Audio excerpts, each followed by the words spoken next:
just had another patient that was trying to understand why they had symptoms after an extended period of time from getting up after sitting. So for example, if you sit for a period of time,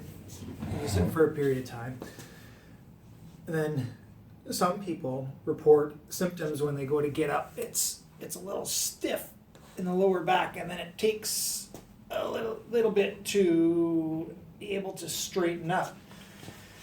So the first thing that I explained to the patient, which is basic anatomy, is that the discs, which are these structures in between, live on the front of the spine. He also, and I was taking the history, he also was in a state like this, a rounded state. So I could tell right away that what he was doing was he was sitting incorrectly from a postural standpoint in flexion.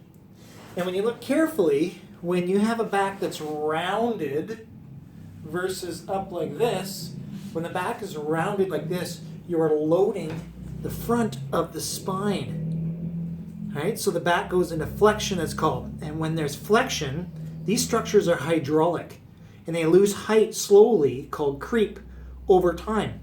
So what was happening, and what does happen, is that if you're in a flex state like that, and you sit there for a while, you basically, it's like a tire, you lose pressure and height from these structures.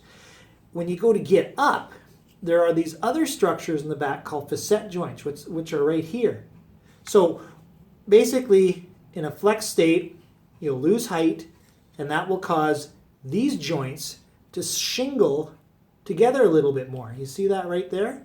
It'll shingle. So when you go to stand up, so this is compressed, compressed, compressed, and then when you go to stand up, the net height between L5 and S1, for example, is reduced. And when that is reduced, the spacing in the facet is reduced as well. So it takes a little bit. So when you stand up, these facets slide together, and it's a little achy until this disc height comes up just subtly, and there's increased joint space in here. So that usually tells me that the patient has a disc that's thinking about degenerating, or already degenerated, or on the way to being degenerated, or osteoarthritis.